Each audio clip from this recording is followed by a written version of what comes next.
नमस्कार, मैं हूं अमित पालेत और आप देख रहे हैं प्रहार। बिहार के समस्तीपुर में एक सस्पेंड एएसआई के घर पर जाकर जब छापा पड़ा तो चौंकाने वाले खुलासे हुए।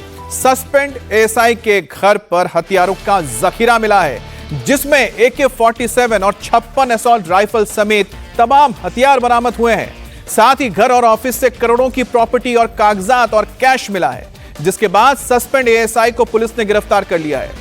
आपको बता दें कि जब एसटीएफ की टीम छापेमारी करने गई थी, इस दौरान छापेमारी करने गई टीम के ऊपर फायरिंग भी की गई। और ये आप तस्वीरें देख रहे हैं जिस वक्त ये छापा पड़ा था। समस्तीपुर की खबर है, जहां पर सस्पेंडेड एएसआई के घर पर जो हथियार मिले हैं उनको सुनेंगे तो आप चौंक जाएंगे, हैरान रह जाएंगे। AK-47 असॉल्ट राइफल, इसके अलावा AK-56 असॉल्ट राइफल और उसी तरह से कार्बाइन यानी कि मशीन गन। तो कुल मिलाकर देखा जाए तो बड़ा हथियारों का जखीरा है, जो अमूमन फोर्सेस के पास रहता है, पुलिस के पास रहता है या सेना के पास रहता है। वैसे हथियार इस एएसआई के घर से बरामद हुए हैं। यही नहीं, बड़ी मात्रा में कैश भी मिला है, करीब 1.5 करोड़ रुपए कैश बरामद हुए हैं। तो सोचिए कि एक सस्पेंडेड एएसआई है, यानी कि असिस्टेंट सब इंस्पेक्टर, उसके घर से इतनी बड़ी तादाद में हथियार का मिलना, इतना कैश मिलना अपने आप में कई सारे सवाल खड़े करता है। और जिस वक्त एसटीएफ की टीम मौके पर पहुंची थी, वहां छापेमारी के लिए, देखिए एसटीएफ की टीम है जो आपको हेलमेट और असॉल्ट राइफल के साथ नजर आ रही है, बुलेट प्रूफ जैकेट पहना हुआ है, क्योंकि सूचना मिली थी कि जहां वो छापेमारी करने जा रहे हैं उसके पास बहुत ही घातक हथियार हैं, जैसे AK-47, AK-56 rifle, assault rifle है। और यही वजह कि एसटीएफ की टीम जो गई थी पूरी साजो सामान के साथ गई थी। अब देखिए मिला क्या क्या है। यहां पर कैश बरामद हुआ है, करीब 1.5 करोड़ कैश मिला है। और यह तस्वीर आप देख रहे हैं जो निलंबित एएसआई है, निलंबित एएसआई की तस्वीर है। और कैश के देखिए, कैश के अंबार के साथ बैठे हुए हैं, नोटों की गड्डियां अपने गोद में बिछाए हुए हैं। और साथ में देखिए ये नोट गिनने की मशीन घर पे रखी हुई है। मतलब साफ है कि इतना कैश आता है इनके पास कि गिनने के लिए उंगलियां दर्द हो जाती होंगी। इसी वजह से कैश मशीन रखा हुआ है गिनने के लिए। और ये कैश साथ में यहां पर ये निलंबित एएसआई। और एक और तस्वीर देखिएगा, एक बार हम कहूंगा, देखिए ये देखिए जो तस्वीर है, इससे आप समझेंगे कि गोद में जब नोटों का अंबार बिछा हो तो आप समझ सकते हैं कि जो आमदनी है किस लिहाज से हो रही है। और घर में जब असॉल्ट राइफल मिले तो अपने आप बहुत सारे सवाल खड़े होते हैं। और यही वजह है कि बड़ी टीम यहां पर पहुंची थी पुलिस की, जिसमें एसटीएफ के जवान शामिल थे। और एसटीएफ के जवान आप देखिए, बुलेट प्रूफ जैकेट है, इनके हाथ में असॉल्ट राइफल है, सिर पे बुलेट प्रूफ हेलमेट है। और उसके बाद जब वो पहुंचे थे तो उनके ऊपर फायरिंग तक हुई थी, फायरिंग तक की गई है एसटीएफ के ऊपर, क्योंकि उनके पास पहले से सूचना थी कि जिसके घर छापेमारी करने जा रहे हैं उसके पास AK-47, AK-56 राइफल मौजूद है, कार्बाइन यानी मशीन गन मौजूद है। तो ऐसे में जब हथियार इतने ज्यादा किसी व्यक्ति के पास हो तो छापेमारी जब करने जाए तो उसको भी तैयार होना पड़ता है। यही वजह कि यहां पर एसटीएफ की टीम आपको नजर आ रही है। अब देखिए जो हथियार है, यहां पर आपको AK-47 नजर आ रहा है, AK-56 राइफल नजर आ रहा है, कार्बाइन नजर आ रहा है, साथ में देखिए इंसास राइफल तक मौजूद है। अब इंसास राइफल जो है ये पुलिस के पास, फोर्सेस के पास और सेना के पास होता है। ये इंसास राइफल तक इसके पास है। कार्बाइन देखिए, कार्बाइन रखा, साथ में मैगजीन्स रखी हुई है, सामने मैगजीन्स मिली है, गोलियां मिली हैं और यहां पर एक दूसरी राइफल भी मिली है। तो कुल मिलाकर देखा जाए 4 यहां पर राइफल्स आपके सामने नजर आ रहे हैं। यहां पर AK-47 एक असॉल्ट राइफल यहां पर मिला है, AK सीरीज का।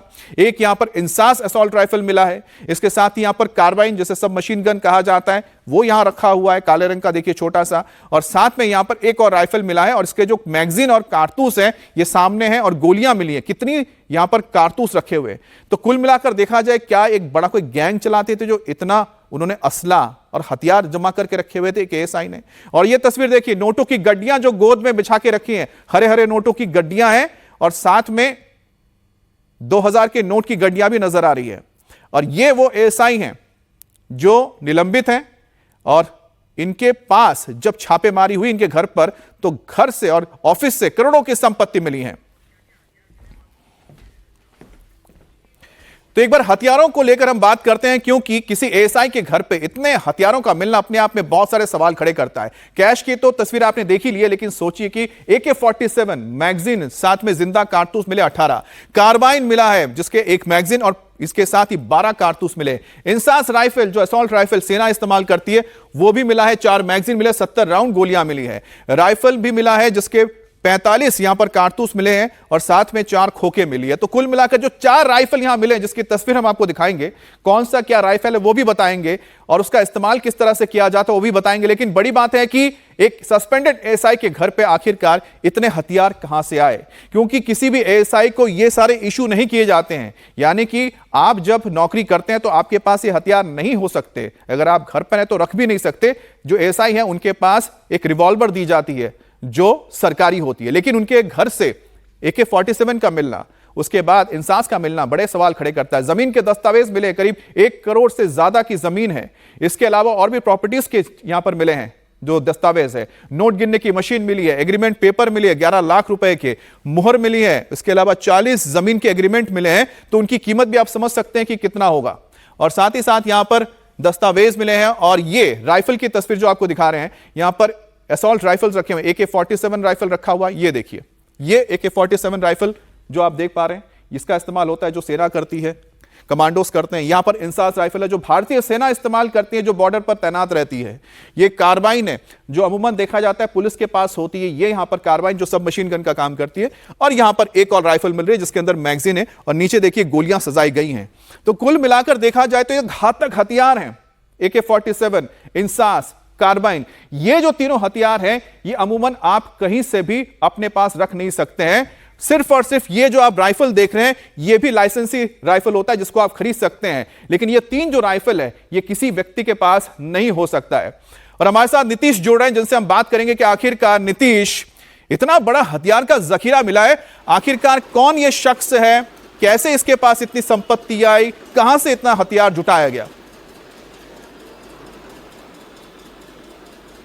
देखिए, एसटीएफ को ये सूचना मिली थी कि प्रिंस मुखिया और नवीन, जो कि सरोज के पहले काफ़ी करीबी हुआ करते थे, इस एएसआई के काफ़ी दोस्त थे, लेकिन उनको ये जान से मारने की धमकी दे रहा था।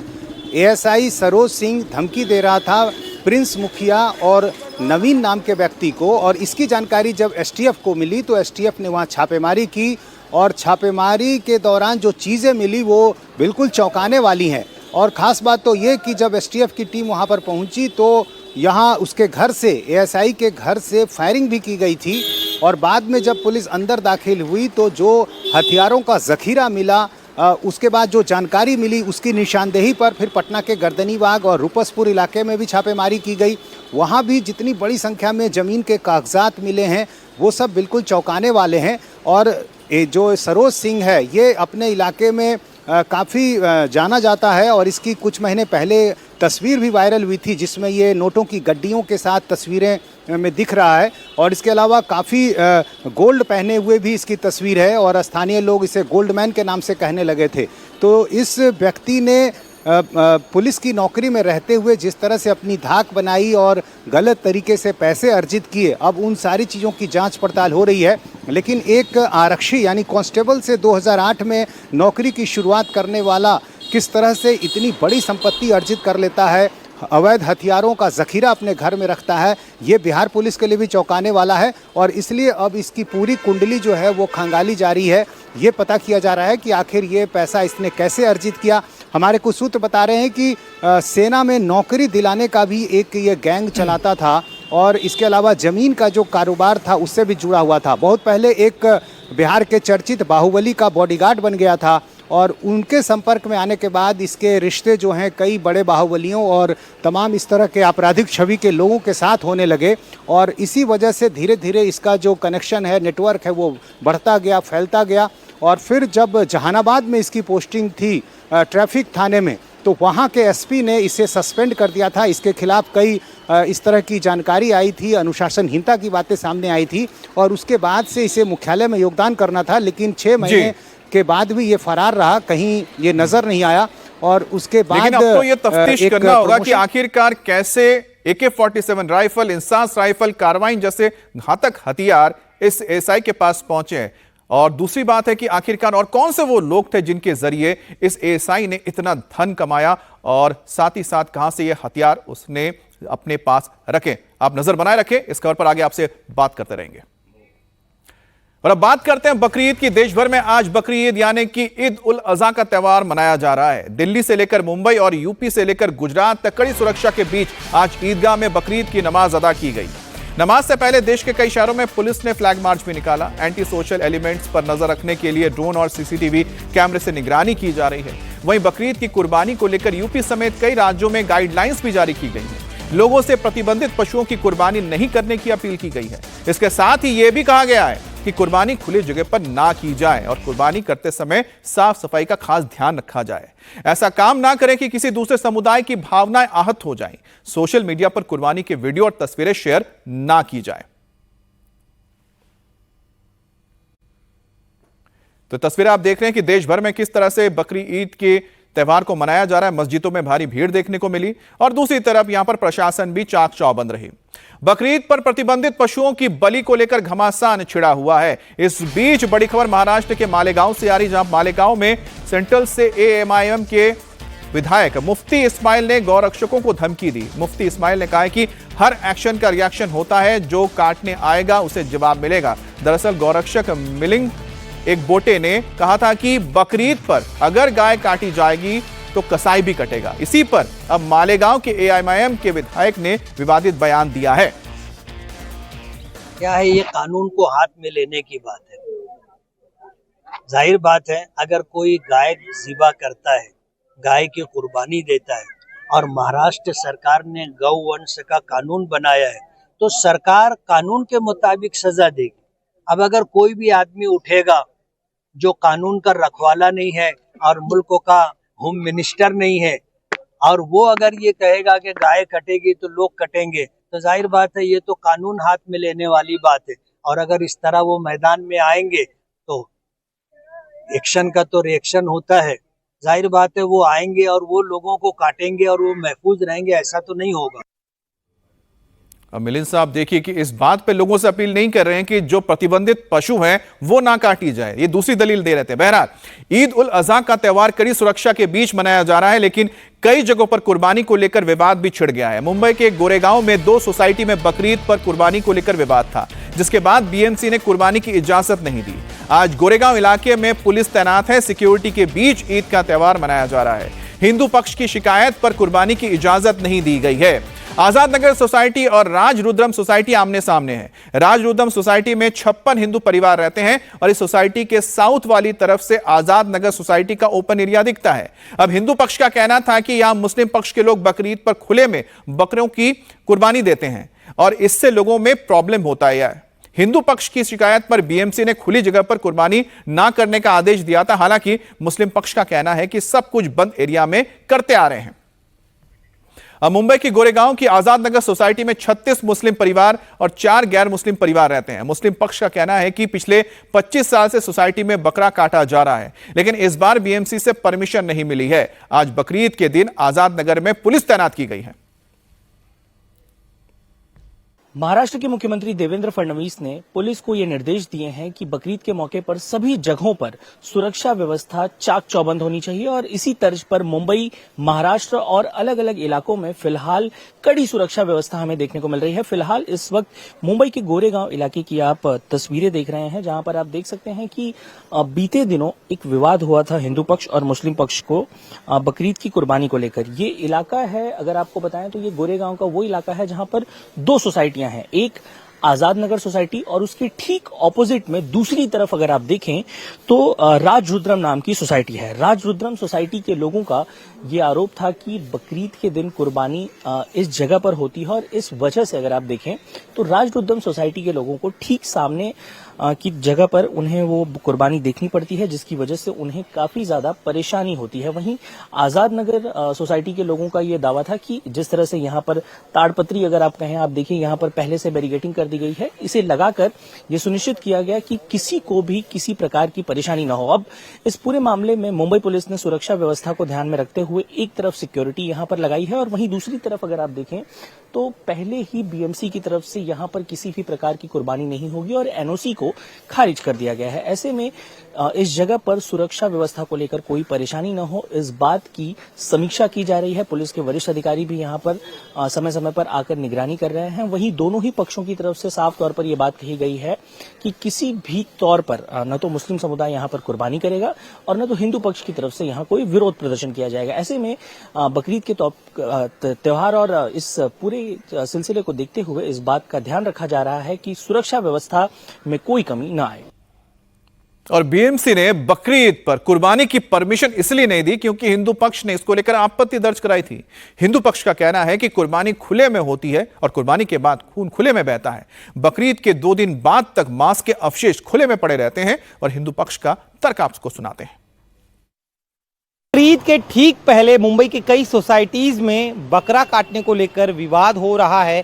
इस वक्त हम मुंबई के गोरेगांव इलाके में और यहाँ एक सोसाइटी है राज रुद्रम, जहाँ के रहने वाले लोगों ने आरोप लगाया कि उनके बगल में जो सोसाइटी है उस सोसाइटी के प्रीमाइसेस में बकरे को काटा जाता है। इसको लेकर उन्होंने आपत्ति जताई, बीएमसी में शिकायत दायर की और उसके बाद बीएमसी अब एक्शन में आई है। क्या पूरा मामला खुद नहीं समझते।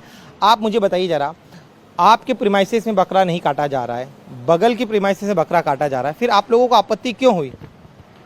यहाँ पे गोकुल धाम में सैटेलाइट फेज 2 D3 बिल्डिंग में ओपन जगह पे ईद के अवसर पे जानवरों की कुर्बानी दी जाती है और ये शिकायतें लेके हमारे जो आसपास के हमारे जो स्थानिक नागरिक हैं वो मेरे पास आए थे। ये ओपन जगह पे देने जो परमिशन उन्होंने दी थी वो हमने उनको वास्तव दिखाया कि यहाँ पे हमारी धार्मिक भावनाओं को हमारे सभी नागरिकों के स्वास्थ्य और सुरक्षा को ठेस पहुंचाई है, क्योंकि यहाँ पे ओपन जगह पे कुर्बानी देना तो ये ठीक नहीं है।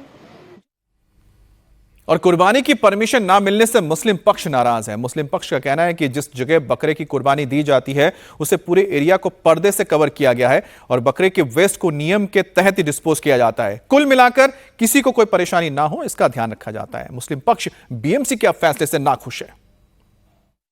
अब हम आपको दूसरा पक्ष दिखाते हैं। हमारे साथ कुछ लोग हैं स्थानीय, उनसे बात करते हैं। आपसे मैं जानना चाहूँगा, जिस तरह से आपके बगल में रहने वाली सोसाइटी, उनका कहना है कि यहाँ पर जब बकरीद के दिन कुर्बानी दी जाती थी तब उन्हें काफ़ी दिक्कतें होती थी, जो दृश्य नज़र आते थे वो काफ़ी उन्हें परेशान करते थे, डिस्टर्ब करते। देखिए, इस बात का हम लोग हमेशा ख्याल रखते हैं कि हमारे आसपास जो पड़ोसी हैं किसी को कोई भी तरह की तकलीफ ना हो, और हम हमेशा करते हैं।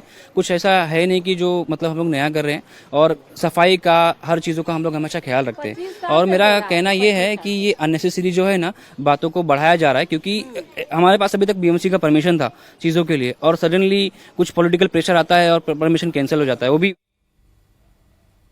और वहीं इको फ्रेंडली तरीके से बकरीद मनाने को लेकर भी विवाद हुआ है। सपा नेता एसटी हसन भड़क गए हैं। एसटी हसन ने कहा है कि केक, कागज और आटे से बकरा बनाना नाटक है, जानवरों से प्रदूषण नहीं फैलता है और बकरीद पर पटाखे नहीं फूटते हैं। क्या एनिमल से पॉल्यूशन होते हैं? क्या पटाखे छूट रहे हैं बकरा ईद के दिन?